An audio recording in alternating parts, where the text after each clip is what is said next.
You ever notice how sometimes, in the middle of the night when the world's supposed to be sleeping, life comes crashing into the quiet like a freight train?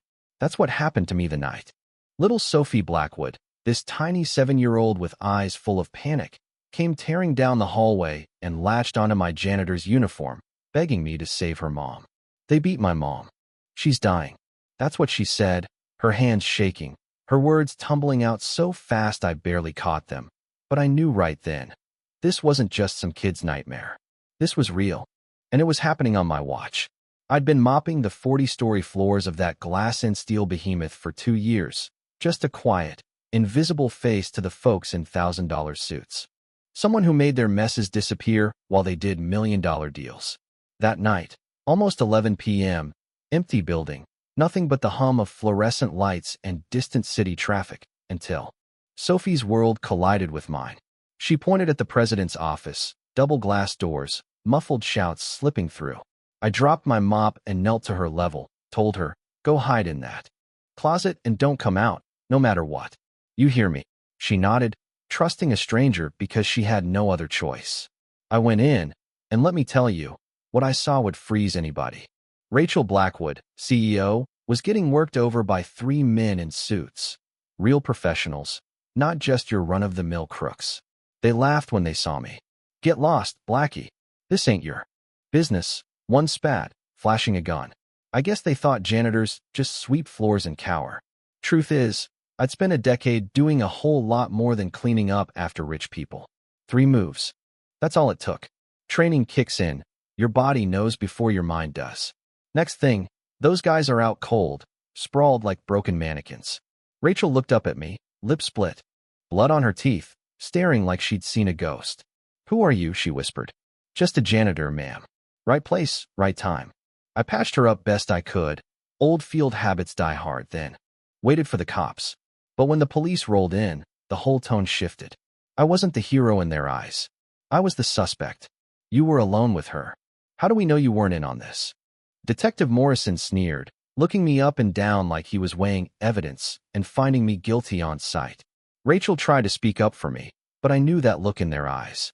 To them, a black man alone with a bleeding, powerful white woman? Yeah, you know what I mean. The questions kept coming, each one sharpened to cut away at me. My story, my past, my right to even be there. But I stayed calm. This wasn't the first time I'd had to prove I wasn't a threat just for existing in the wrong place at the wrong time. Only this time, the stakes were a lot higher. While I was stuck in a freezing, windowless interrogation room, Rachel was in the hospital, learning the attack hadn't been some random act of violence. The toxicology came back, Rohypnol in her system. Someone had planned this, timed it for when she'd be alone.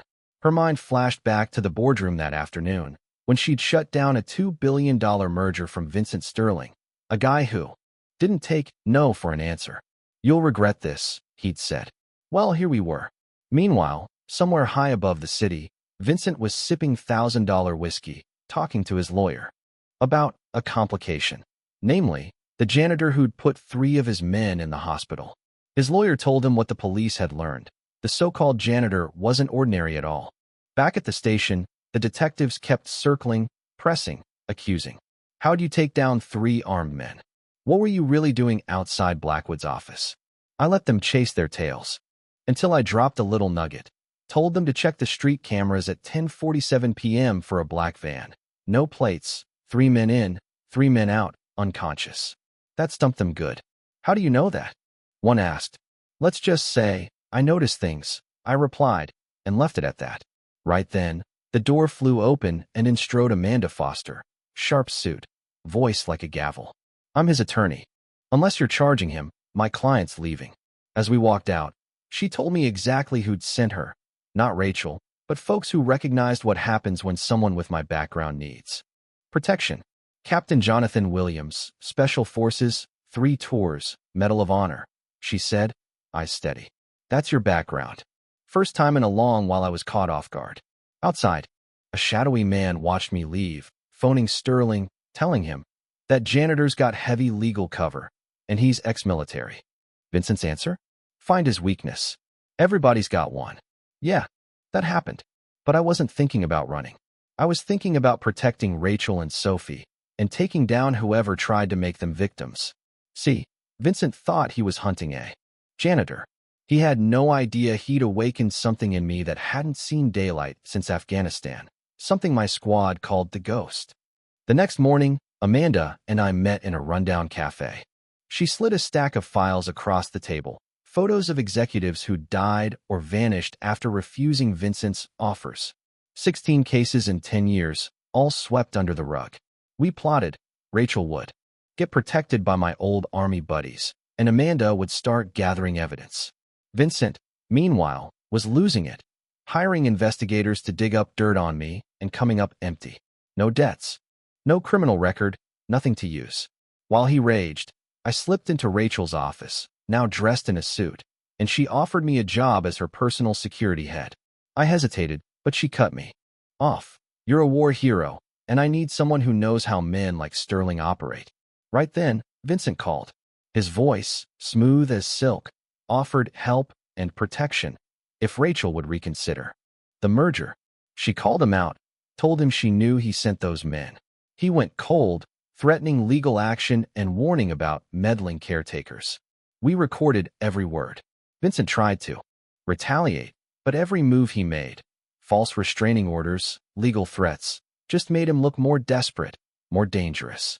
I recruited my army buddy Mike and his crew to watch Rachel and Sophie, and Amanda set the media wheels turning. Then came the perfect break. Vincent's own paranoia handed us more evidence, calls, payments, a whole digital trail. One morning, Vincent strutted into his office, feeling invincible, only to find the press waiting, with recordings of his threats, payments, even his voice discussing drugging Rachel. By noon, the FBI raided his company. Vincent was arrested on live TV, screaming about setups and conspiracies as his empire fell to pieces. Turns out, several of his biggest investors were relatives of his victims, lying in wait for justice. In the aftermath, with Vincent locked away and his fortune gone, Rachel promoted me to head of security. I didn't take it for the paycheck. I took it to make sure nobody in that building ever had to face what I did. I built new systems, opened anonymous reporting channels, and showed that real power comes from protecting people, not exploiting them. 6 months later, I walked those halls. No mop, no card, just a suit and a badge, greeted by name and respect. Sophie still called me Uncle Jonathan, and her mom. Well, let's just say things had changed there, too. Meanwhile, Vincent spent his days mopping floors in prison, finally learning the value of work and dignity from the men he'd spent a lifetime looking down on. His story ended with lawsuits, disgrace, and a 25-year sentence. Mine became a story people talked about on the news, in universities, in homes where folks finally believed a little dignity could turn the world upside down. Here's what I learned. Arrogance is its own undoing.